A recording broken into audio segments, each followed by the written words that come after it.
Hi friends, how are you friends. आज हम देखने वाले हैं हिंदू मैरिज एक्ट 1955 का section 21 and section 21A। So friends, section 21 के मार्जिन नोट्स में क्या दिया गया है कि application of act 5 of 1908 means 1908 का एक्ट नंबर 5 का लागू होना। तो 1908 का एक्ट नंबर 5 कौन सा एक्ट है? वो है code of civil procedure 1908 means civil प्रक्रिया संहिता 1908। तो सेक्शन 21 का मतलब यही है कि सिविल प्रोसीजर कोड 1908 का हिंदू मैरिज एक्ट पे एप्लीकेशन। सिविल प्रोसीजर कोड 1908 का हिंदू मैरिज एक्ट 1955 पे एप्लीकेशन। तो सेक्शन 21 क्या दिया गया है कि subject to the other provisions contained in this act and to such rules as the high court may make in this behalf all proceedings under this act shall be regulated as far as may be by the code of civil procedure 1908। तो इसमें क्या दिया गया है कि subject to the other provisions contained in this act and to such rule as the high court may make in this behalf means इस act की बाकी की प्रोविजंस को और इसके लिए हाई कोर्ट के द्वारा बनाए गए रूल्स को ध्यान में रखते हुए और आगे दिया गया है कि all proceedings under this act shall be regulated as far as may be by the code of civil procedure 1908 means इस एक्ट के अंदर सभी प्रोसीडिंग जो हैं वो जहाँ तक हो सके सिविल प्रोसीजर कोड द्वारा रेगुलेट होंगी। मीन्स हिंदू मैरिज एक्ट की जो भी प्रोसीडिंग होंगी उन पे जो है सिविल प्रोसीजर कोड जो है वो अप्लीकेबल होगा। तो सेक्शन 21 में यह दिया गया है कि इस एक्ट की जो प्रोविजंस है मीन्स हिंदू मैरिज एक्ट की जो प्रोविजंस है इनको ध्यान में रखते हुए और इसके लिए इस निमित्त हाई कोर्ट द्वारा बनाए गए रूल्स को ध्यान में रखते हुए इस एक्ट की सभी प्रोसीडिंग्स में मीन्स हिंदू मैरिज एक्ट 1955 की सभी प्रोसीडिंग्स जो है वो चाहे डिवोर्स हो, चाहे सेक्शन 9 का पिटिशन हो, चाहे नलिटी की डिक्री के लिए पिटिशन हो, चाहे जुडिशियल सेपरेशन के लिए पिटिशन हो, ये सभी जो प्रोसीडिंग्स हैं वो सिविल प्रोसीजर कोड द्वारा रेगुलेट की जाएंगी। ठीक है। सो फ्रेंड्स, हम देखते हैं सेक्शन 21A। सेक्शन 21A के मार्जिनल नोट्स में क्या दिया गया है कि power to transfer petitions in certain cases. Power to transfer petitions in certain cases means कुछ मामलों में अर्जियों को अंतरित करने की शक्ति। कुछ मामलों में अर्जियों को मीन्स पिटिशन को ट्रांसफ़र करने की शक्ति। फ्रेंड्स, सेक्शन 21 में 3 सबसेक्शन दिए गए हैं। सबसेक्शन 1 में 2 क्लॉज है, क्लॉज A और B। तो सबसेक्शन 1 में क्या दिया गया है कि वेयर आगे क्लॉज में दिया गया है कि a petition under this act has been presented to a district court having jurisdiction by a party to a marriage praying for a decree for judicial separation under section 10 और for a decree of divorce under section 13 and. तो subsection 1 के clause A में क्या दिया गया है कि a petition under this act has been presented to a district court having jurisdiction means इस एक्ट के अंदर कोई पिटीशन शादी के पक्षकार द्वारा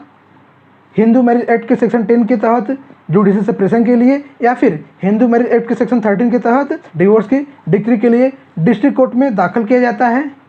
उस डिस्ट्रिक्ट कोर्ट में जिस डिस्ट्रिक्ट कोर्ट को उस मैटर को इंटरटेन करने का जुरिडिक्शन है। और क्लॉज बी में क्या दिया गया है कि another petition under this act has been presented thereafter by the other party to the marriage praying for a decree for judicial separation under section 10 और for a decree of divorce under section 13 on any ground whether in the same district court or in a different district court in the same state or in a different state the petition shall be dealt with as specified in subsection 2। तो clause B में क्या दिया गया है कि उसके पश्चात जो एक पिटिशन दाखिल हुआ है डिस्ट्रिक्ट कोर्ट में उसके पश्चात शादी के दूसरे पक्षकार द्वारा हिंदू मैरिज एक्ट 1955 के सेक्शन 10 के तहत जुडिशियल सेपरेशन के लिए या फिर हिंदू मैरिज एक्ट 1955 के सेक्शन 13 के तहत डिवोर्स के लिए किसी भी ग्राउंड पे दाखिल किया जाता है और वो पिटिशन चाहे सेम डिस्ट्रिक्ट कोर्ट में दाखिल की गई हो जिसमें पहला पिटिशन दाखिल हुआ था या फिर किसी दूसरे डिस्ट्रिक्ट कोर्ट में दाखिल की गई हो और या फिर उसी स्टेट में दाखिल की गई हो या फिर किसी दूसरे स्टेट में दाखिल की गई हो, वो सभी पिटिशन उसी हिसाब से डील किए जाएंगे जैसा कि सबसेक्शन 2 में दिया गया है। वो जो दोनों पिटिशन हैं जो पहले पक्षकार ने दाखिल किया था और बाद में फिर दूसरे पक्षकार ने दाखिल किया चाहे उसी डिस्ट्रिक्ट कोर्ट में या फिर दूसरे डिस्ट्रिक्ट कोर्ट में या फिर उसी स्टेट में या फिर दूसरे स्टेट में, तो ये सभी पिटिशन जो है वो सबसेक्शन 2 में दिए हुए रूल के अनुसार डील किए जाएंगे। ठीक है। सो फ्रेंड्स, हम सबसेक्शन 2 देखते हैं। उसमें क्या दिया गया है कि in a case where subsection 1 applies, इसमें आगे क्लॉज A दिया गया है if the petition are presented to the same district court, both the petition shall be tried and heard together by that district court. तो subsection 2 में क्या दिया गया है कि in case where subsection 1 applies, ऐसे केस में जिसमें सबसेक्शन 1 अप्लाई होता हो, तो उसमें आगे क्या दिया गया है कि if the petitions are presented to the same district court, वो जो पिटिशंस हैं जो शादी के पहले पक्षकार ने दाखिल किया था, उसके बाद सेम पिटिशन शादी के दूसरे पक्षकार ने भी दाखिल किया, तो अगर ये दोनों पिटिशन जो है वो सेम डिस्ट्रिक्ट कोर्ट में दाखिल हैं, तो उसमें आगे क्या दिया गया है कि both the petition shall be tried and heard together by that district court,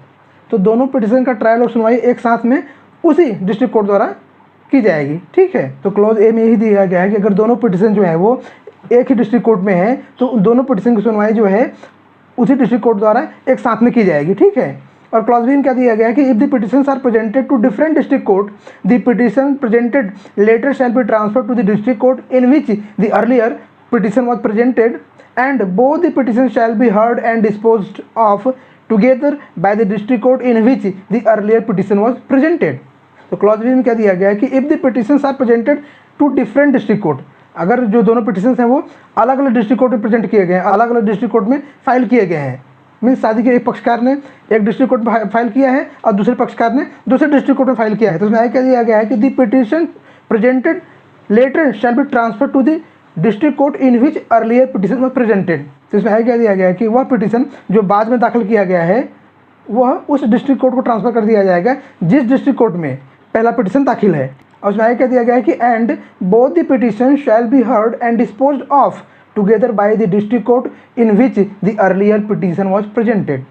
और दोनों पिटिशन की सुनवाई और डिस्पोजल एक साथ में उस डिस्ट्रिक्ट कोर्ट द्वारा किया जाएगा जिस डिस्ट्रिक्ट कोर्ट में पहला पिटिशन दाखिल किया गया था। ठीक है, तो फ्रेंड्स क्लॉज में क्या दिया गया है कि अगर दोनों पिटिशन जो हैं वो अलग अलग डिस्ट्रिक्ट कोर्ट में दाखिल हैं, तो जो पिटिशन बाद में दाखिल हुआ है वो पिटिशन उस डिस्ट्रिक्ट कोर्ट में ट्रांसफर कर दिया जाएगा जिस डिस्ट्रिक्ट कोर्ट में पहला पिटिशन दाखिल किया गया था, और इन दोनों पिटिशन की सुनवाई और डिस्पोजल एक साथ में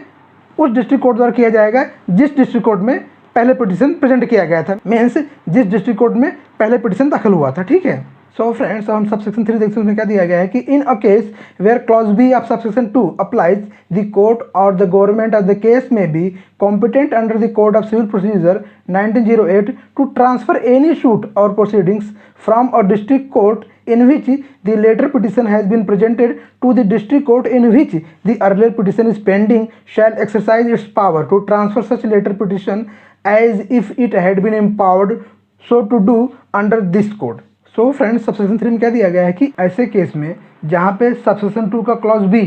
अप्लाई हो, वह कोर्ट या फिर सरकार जो किसी सूट या प्रोसीडिंग को उस डिस्ट्रिक्ट कोर्ट से जिसमें बाद में पिटिशन दाखिल किया गया है, उस डिस्ट्रिक्ट कोर्ट में जिसमें पिटिशन पहले से प्रलंबित है, ट्रांसफ़र करने के लिए सिविल प्रोसीजर कोड 1908 के अनुसार सक्षम हो, तो ऐसे बाद वाले पिटिशन को ट्रांसफ़र करने के लिए अपनी शक्तियों का वैसे ही प्रयोग करेंगी मानो उनको सिविल प्रोसीजर कोड 1908 द्वारा ऐसा करने का पावर दिया गया है। सो फ्रेंड्स इसको हम एक एग्जाम्पल द्वारा समझते हैं। सपोज ए और बी ये दोनों हस्बैंड वाइफ हैं, ठीक है, तो इनमें कोई डिस्प्यूट हो गया, कोई वाद हो गया, तो उसके बाद ए ने जुडिशियल सेपरेशन के लिए या फिर डिवोर्स के लिए जो है नासिक डिस्ट्रिक्ट कोर्ट में पिटिशन दाखिल किया, ठीक है, और उसके बाद बी ने भी नासिक कोर्ट में जुडिशियल सेपरेशन के लिए या फिर डिवोर्स के लिए पिटिशन दाखिल किया, ठीक है। तो सबसेक्शन 2 में ही दिया गया है कि ये जो दोनों पिटिशन हैं, जो पिटिशन ए ने पहले दाखिल किया था और उसके बाद बी ने दाखिल किया, क्योंकि ये जो दोनों पिटिशन है नासिक डिस्ट्रिक्ट कोर्ट में ही दाखिल हैं, तो ये दोनों पिटिशन नासिक डिस्ट्रिक्ट कोर्ट द्वारा ही एक साथ में ट्राइड किए जाएंगे और डिस्पोज किए जाएंगे, ठीक है। मीन्स इन दोनों पिटिशन का ट्रायल जो पिटिशन ए ने दाखिल किया है और उसके बाद जो पिटिशन बी ने दाखिल किया है, इन दोनों पिटिशन का ट्रायल नासिक डिस्ट्रिक्ट कोर्ट द्वारा एक साथ में किया जाएगा, ठीक है। और सपोज ए ने नासिक डिस्ट्रिक्ट कोर्ट में पिटिशन दाखिल किया और उसके बाद बी ने थाने डिस्ट्रिक्ट कोर्ट में पिटिशन दाखिल किया, तो पहला पिटिशन जो है ए के द्वारा नासिक में दाखिल किया गया था, उसके बाद दूसरा पिटिशन जो है बी के द्वारा थाने में दाखिल किया गया। तो जो थाने डिस्ट्रिक्ट कोर्ट में पिटिशन दाखिल है वो पिटिशन जो है नासिक डिस्ट्रिक्ट कोर्ट में ट्रांसफर कर दिया जाएगा। मीन्स जो बाद में दाखिल हुआ है, पहले नासिक में दाखिल हुआ था, उसके बाद थाने में दाखिल हुआ है, तो जिस डिस्ट्रिक्ट कोर्ट में बाद में पिटिशन दाखिल हुआ है, मीन्स जो थाने कोर्ट में दाखिल हुआ है, वो पिटिशन जो है वो नासिक डिस्ट्रिक्ट कोर्ट में ट्रांसफ़र कर दिया जाएगा जहाँ पे पहला पिटिशन दाखिल हुआ था, और इन दोनों पिटिशन की सुनवाई और डिस्पोजल एक साथ में होगा। ठीक है, तो सबसेक्शन 2 में यही दिया गया कि सपोज ए ने पहले पिटिशन दाखिल किया नासिक डिस्ट्रिक्ट कोर्ट में, उसके बाद बी ने भी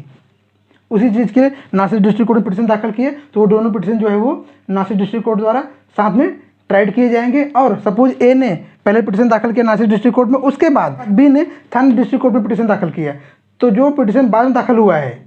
मीन्स जो पिटिशन थाने डिस्ट्रिक्ट कोर्ट में दाखिल हुआ है, वो पिटिशन उस कोर्ट में ट्रांसफर कर दिया जाएगा जिसमें पहला पिटिशन दाखिल हुआ है। तो वो जो थाने कोर्ट का पिटिशन है वो नासिक डिस्ट्रिक्ट कोर्ट में ट्रांसफर कर दिया जाएगा, और ये दोनों मैटर साथ में ट्राइड किए जाएंगे और डिस्पोज किए जाएंगे। और सपोज बी ने पहले थाने डिस्ट्रिक्ट कोर्ट में पिटिशन दाखिल किया था, उसके बाद